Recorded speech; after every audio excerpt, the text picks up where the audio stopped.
job, Victor.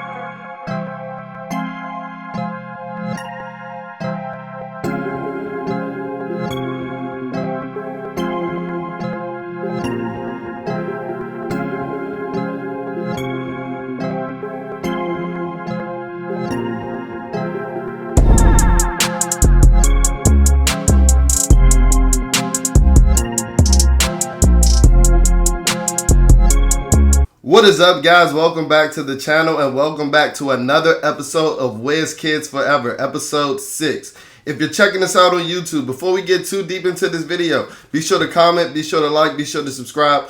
On the road to 2,000 subscribers on the channel, but I can't do it without you guys. And without further ado, let's get into this episode. To give you a timestamp, as I do for every episode, today is Thursday, July 11th, 2024, 7-11 day, and it is one day before the Wizards start their 2024 Summer League campaign. So that's what I'm here to do today. I'm here to give you a preview of the Wizards Summer League outlook, and also to recap a move that the Wizards made yesterday late in the night. So I'm actually going to go ahead and give my analysis on that move first. So yesterday at around 9 o'clock, there was a mini Woj bomb, but hey, my guy was credible enough to deserve a Woj bomb, to say the least, because everybody ain't out there getting Woj bombs. But there was a Woj bomb that my man Sadik Bey signed with the Washington Wizards, or the Washington Wizards had signed Sadik Bey, forward Sadik Bey, to a 3-year, $20 million contract at an annual average value at about $6.3 million per year. And I love this move. First, he's a local guy coming from Sidwell Friends before taking his talents to the University of Villanova. And I actually have some quasi, and I'm not one of these leeches, but I have some quasi-personal ties, as his mom was actually my high school principal prior to Bowie High. So shout out to Dr. Bey. And she's actually my colleague now in my work field, working in the same school district that I work at. Not about to give out too many deets, not about to blow up the load too much. But I'm excited for this move because, as I said, Sadik is a true local guy. Been playing in the grassroots programs since he was a youngin'. I remember him vividly playing with KLM when he was about 6 or 7 years old. So to see everything come full circle, to see him come back home, and to see him do it with the Washington Wizards, who I think the outlook for the future is positive on. I love the move. Now, Sadik is coming off of an ACL injury that he suffered late in the season with the Atlanta Hawks last year. So he will be recovering from that. So he will be missing the start of the season. But I do think that a guy like Sadik Bey, that is he just turned 25 years old in April. I do think that this is the type of guy that fits the timeline because while he's recovering, you're not in the position, or you're not in the mood to compete this year, right? Quite frankly, we're looking to lose as many games as possible in the hopes of capturing the flag, and I'll get a little bit into that later. But he fits the timeline because he's not going to necessarily help you contribute this year, and by the time that you are contributing later in his career, later in this contract, or the duration of this contract, maybe in the last year of that contract, he is a vet that can give you some positional value. Positional versatility and some shooting value as well. As I just mentioned, this is a guy that can shoot it. Now, he has regressed since early in his career, where he was a 40% shooter in 2023. He regressed all the way to 31% last year. And that was in a role I did not love the role that the Atlanta Hawks had him in from the onset of them trading for him. I didn't even necessarily like or understand the trade when he was brought in with those trades. I think it was a multi-team deal. Ended up sending James Wiseman to Detroit, and a couple other pieces were moved. I didn't necessarily understand that move then, and it was the Detroit Pistons front office, so who nobody understands what they're doing. That's why they recycle and go through the cycle of front office personnel as much as they do.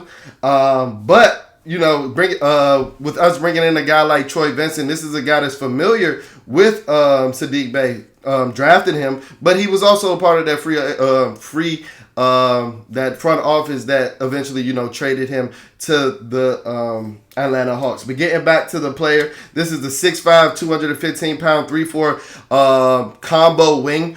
And I've always been an advocate of Sadik Bey. Like I said, I watched him as a youngin'. Didn't think that we were going to necessarily draft him in. I think he came out of the 2019 draft, just simply where we were slated in the draft. But this is a guy. He's a shot maker. He's a shooter. Not necessarily a scorer, even though he does have a 50-point game on his resume while he was playing with the Detroit Pistons. I think that was in the 2021 season. So amongst the most obscure 50-point games in NBA history, you will find Sadik Bey his name on that list, along the likes of like a Corey Brewer and things of that nature.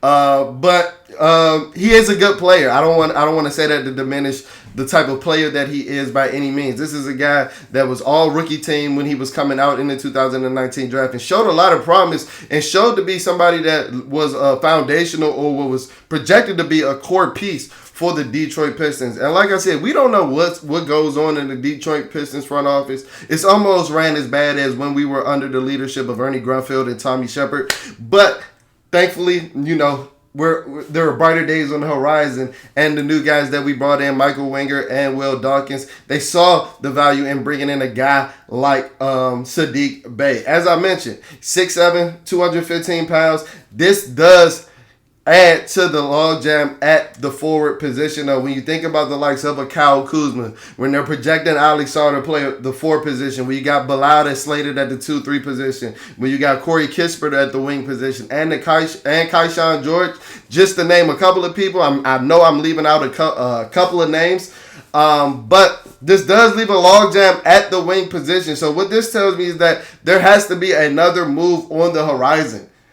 Michael Winger and Will Dawkins got to be back there cooking up. They up there cooking up the meanest meal right now, because just simply looking at the roster, it just simply doesn't fit. I don't necessarily see how these minutes are going to be broken down come October when you have this much of a log jam at a position, and then you're working on, and the main emphasis and the main priority is on developing guys like Bub Carrington, who's going to be playing off the ball, Bilal, Kaishan George, and things of that nature. Now, there were reports coming out in the last couple of weeks that Cory Kizer's name has been added to Kyle Kuzma, and, you know, the Wizards putting on the trade block. Well, not necessarily putting on the trade block, or just being interested in see what assets they can recoup in a Cory Kizer deal. All in on the tank for Cooper Flagg. So they're trying to accumulate as many assets as possible. You know, it's still being reported that we're looking for 2 first-round picks for Qs. But at this point, after seeing matter of fact, I'm going to get into it. Let's get into it now. At this point, after seeing what Cooper Flagg did in that select team scrimmage against Team USA, I'm willing to go 0-82 for this dude. I'm willing to go 0-82 because everybody talked about how this draft, even though I think we did get the best prospect in the draft in Alex Sarr, the biggest talk of the year where this draft was concerned was how this draft didn't have any generational talent. Well, guess what? Cooper Flagg is that generational talent and some more. And some more. This is the type of player that when you draft him, you can start projecting playoff berths, like instant playoff berths, and hopefully lead into, you know, championships and things of that nature. He's along the likes. He's not on the likes of Victor Wembanyama, because who is? He's not a human specimen. Like, you can't compare anybody to him. He's not a LeBron James, but I think he's a similar prospect to a Zion Williamson going into high school. I think he's more skilled, not necessarily as athletic, but if we can remember that Zion hype train going into Duke, I think Cooper Flagg has that and some more. And when you see him dotting Anthony Davis in the eye from 3, not letting Drew Holiday speed him up, you know, moving at his own pace against Drew Holiday, shooting turnaround phase over Drew Holiday. That lets you know that this dude got the goods. So, bye-bye. If that means getting rid of Kyle Kuzma and Cory Kizer, I'm sorry. Bye-bye. Goodbye. And can somebody please tell me what the hell we're doing with Tyus Jones? What the fuck are we doing with Tyus Jones? I promise not to cuss in this episode, but I just simply don't understand it at this point. I think and hopefully we still are looking for a sign and trade partner, somebody that's willing to sign him and trade us some assets and things like that. But it seems like, and I've seen a narrative go around where people are shocked that Tyus Jones doesn't have a market. I don't know why. I don't know why you guys do not believe that guards that provide zero rim pressure, absolutely zero rim pressure, almost as if they're allergic to the paint. I don't know why you guys are surprised that guy doesn't have a market. You can't succeed in today's NBA without having a lead guard or on-ball guard that is able to get into the paint, kick out, and dish, especially with these 5-out, these 4-out sets that we are, accustomed to in the 2024 NBA. So just moving back to the move and circling back to Sadik Bey, I do love the move. I think that he can be a contributor when he is healthy, and if he can regain that that Detroit Pistons form under a guy like Troy Weaver, who saw him at his best and who was in the building with Sadik when he was at his best in the NBA. I think that this is a home run move, to be honest. Yeah. Now moving on to our Summer League preview. The Summer League roster just came out a couple of days ago, and there are a lot of familiar names. I actually think that we definitely have a chance to compete in the Summer League this year. I can't say that about too many years outside of when we competed for the Summer League championship in 2014, when my man Glenn Rice was looking like prime Dwayne Wade and Otto Porter was looking like prime Klay Thompson out that thing. Damn, that was 10 years ago. Oh, boy, I'm getting old. So, in the 10-year anniversary of the last time the Washington Wizards were competitive in the Summer League, I think that they filled a competitive roster with so many familiar names that they brought in, like the likes of Tristan Vucevic, Gino Omarui, Patrick Baldwin Jr., Jared Butler, and the human tank job himself, Johnny Davis. Johnny Davis is playing in the Summer League going into year 3. And Tommy Shepard thought that this was the guy to bring in that was going to make Bradley Beal stay because he was the guard of the future. That just lets you know everything that you needed to know about the last situation with the front office that we had. Because you guys know that I've nicknamed Johnny Davis the human tank job. I saw a lot of people coming out when we signed Valanciunas, and where it was rumored that we were making a couple of moves and things like that. We're like, whoa, the Wizards are actually fielding a decent roster after the free agents moves and, the draft and things of that nature. Whoa, are we sure that they're tanking? Are we sure? I even saw some of the Knicks fans talking about that they were about to get their pick back. I can assure you guys that we are not going to be competitive this year. I can assure you guys that we are going to be tanking this year. And the sole reason why, or one of the few reasons why, is because all you got to do is insert the human tank job, Johnny Davis himself, and that's going to account for about 60 losses or so. Like, we could be in the games. We have a competitive first 3 quarters. Guess what? If we go into the fourth quarter winning by 5 points, insert Johnny Davis in, let him play them next 12 minutes, and I guarantee you it might result in a 15-point loss. So I can assure you, as long as Johnny Davis is on this roster, you have nothing to worry about being competitive and not, tanking this season in hopes of capturing the flag. But in Summer League, who knows? Maybe year 3 is a breakout for him, and he shows something that he hasn't shown in his first 2 years as a Washington Wizard. Because we all know how putrid that 2022 Summer League went for him in his rookie year. But on a more positive note, I am super excited to see the rookies, Keyshawn George, Bub Carrington, and Alexander Sarr. They had an open practice yesterday where they had some open media availability and things of that nature, where Alex Sarr got interviewed and was talking about his excitement, his getting a chance to show his versatility, pushing the ball and things of that nature. They're using the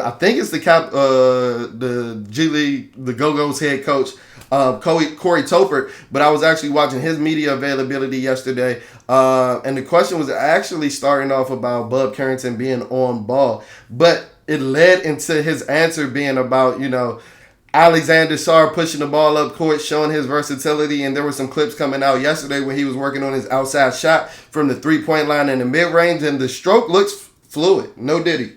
The stroke looks fluid. The stroke looks pure, and the stroke looks like somebody that once he gets the reps in at the NBA 3-point line, getting used to the NBA court and things of that nature, he might be a plus shooter. I'm not saying that he's necessarily going to be dead eye, but he might be a plus shooter at 7 foot, and those type of guys are needle movers for a franchise. And like I said, the coach talked about how he was the first name. Alexander Sarr was the first name that Coach Topper talked about was going to be pushing the ball, pushing the pace, using his positional versatility, using his skill.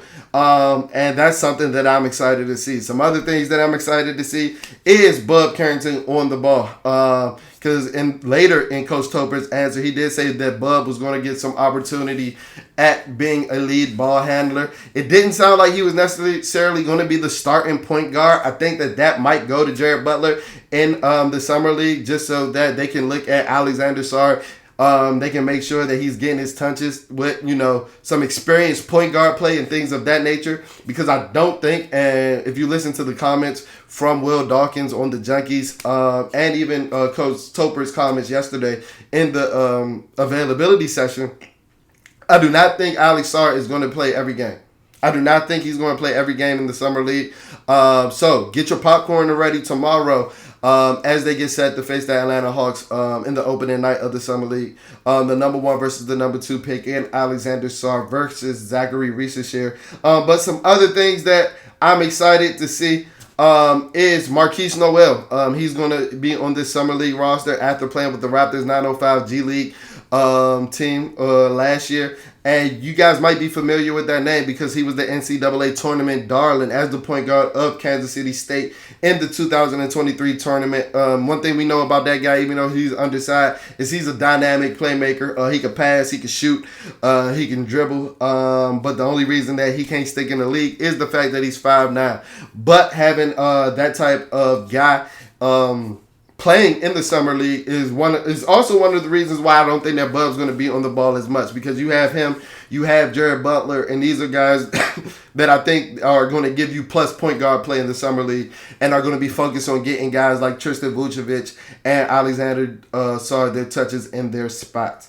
I'm also excited to see Keyshawn George with the ball in his hands when he does get the ball in his hands. As I mentioned, I don't think that Alex Sarr is going to be playing every game. And Coach Topper mentioned that every guy's going to have the green light to push the ball up, basically. So, a guy like Keyshawn, who was previously a point guard before coming over to Miami, I'm excited to see what he does. As I mentioned in my pre-draft episode when I mentioned that he was a prospect that I liked, I was just curious about how his strength would translate to the next level. So I'm excited to see that. I'm excited to see the team as a whole, especially Alexander Sarr. I'm excited to see what he does tomorrow. I'm excited to see if he plays the 4 or the 5. Which big is he integrated with? Because I told y'all, and you heard it here from WizKidsForever first. But Alexander Sarr and Tristan Vucevic are Dennis Rodman and Tim Duncan 2.0. And no, I am not drinking this morning. No, I have not drunk anything this morning. But that'll do it for this episode of WizKidsForever, man. Hopefully you guys enjoyed it. Hopefully you learned something, because you come to this channel for the most raw, uncut, and unfiltered analysis on the Washington Wizards, and I hope that I gave that to you today. As always, if you're not checking our social media pages, go ahead and follow those at WizKidsForever on X and Instagram at WizKidsForever. Make sure you're following us. Make sure you're listening to us. If you're checking us out on audio-only platforms like Apple Podcasts, like Spotify, make sure you leave a rating and a review. That's the only way that we're going to finesse these algorithms, so that when you're searching anything Washington Wizards, WizKidsForever is that number 1 content hub that comes up in your search bar. Because I know you like this content, especially if I'm giving it to you the way that I'm giving it to you. No diddy. But thank you guys for tuning into another episode. I'll check in on you guys later.